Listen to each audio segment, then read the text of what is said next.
2025 നല്ല ഹൈ പേ സാലറിയിൽ നിങ്ങൾക്ക് ഒരു ജോബ് കിട്ടാൻ ആഗ്രഹിക്കുന്നുണ്ടെങ്കിൽ മസ്റ്റ് ആയിട്ട് നിങ്ങൾക്ക് വേണ്ടിട്ടുള്ള സ്കില്ലുകൾ ഏതാണെന്ന് നോക്കിയാലോ. 2030 കാലഘട്ടത്തിൽ ഏറ്റവും കൂടുതൽ ബൂം ചെയ്യുന്ന ഇൻഡസ്ട്രിയാണ് കൺസ്ട്രക്ഷൻ മേഖല. അപ്പൊ അതിന് ഭാഗമായിട്ട് നിങ്ങൾക്ക് ഏറ്റവും കൂടുതൽ അറിഞ്ഞിരിക്കേണ്ട ഒരു ഇൻഡസ്ട്രിയാണ് MEP ഇൻഡസ്ട്രി. MEP ഇൻഡസ്ട്രിയിൽ നിങ്ങൾ സ്കില്ല് പഠിച്ചെടുക്കേണ്ട ഭാഗമാണ് MEP എസ്റ്റിമേഷൻ പ്ലാനിങ്. അതുപോലെ തന്നെ MEP എല്ലാ സർവീസുകളും ഡിസിപ്ലിൻസും പഠിച്ചെടുക്കും. പറയേണ്ടതാണ് BIM റിലേറ്റഡ് ആയിട്ടുള്ള സോഫ്റ്റ്വെയർസ് പഠിക്കുക എന്നുള്ളത്. പഠിച്ചിട്ടുണ്ടെന്ന് വെച്ച് കഴിഞ്ഞാൽ യൂറോപ്പിലായാലും ഇന്ത്യയിലായാലും അതുപോലെ മിഡിൽ ഈസ്റ്റിലായാലും ഹൈ പേ സാലറി നിങ്ങൾക്ക് കിട്ടും. കൺസ്ട്രക്ഷൻ പ്രൊജക്റ്റിൽ പോയി കഴിഞ്ഞാൽ എങ്ങനെ പ്ലാനിങ് എങ്ങനെ നടക്കുന്നത്, അതുപോലെ സ്കെഡ്യൂളിംഗ് എങ്ങനെ ചെയ്യണം എന്നുള്ള കാര്യങ്ങളും അതുമായി ബന്ധപ്പെട്ടുള്ള സോഫ്റ്റ്വെയറുകളൊക്കെ പഠിച്ചത്. അതിലൊന്നാണ് പ്രൈമോറ എന്ന് പറഞ്ഞ സോഫ്റ്റ്വെയർ.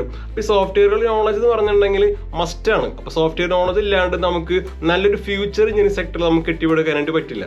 നിങ്ങൾ സ്റ്റുഡന്റ് ആണെങ്കിൽ വെച്ചാൽ നിങ്ങൾ ഏതൊരു സെക്ടറിലേക്കാണ് നിങ്ങളുടെ ജോബ് നിങ്ങൾ പ്ലാൻ ചെയ്തതെന്ന് വെച്ച് കഴിഞ്ഞാൽ താഴെ കമന്റ് ചെയ്യും. അതുപോലെ നിങ്ങൾക്ക് എന്തെങ്കിലും ട്രെയിനിങ് കാര്യങ്ങളുണ്ടെങ്കിൽ വെച്ചാൽ പഠിച്ചുകൊണ്ടിരിക്കുമ്പോൾ തന്നെ ട്രെയിനിങ്സ് ചെയ്യാനായിട്ട് മസ്റ്റ് ആയിട്ട് ശ്രദ്ധിക്കും.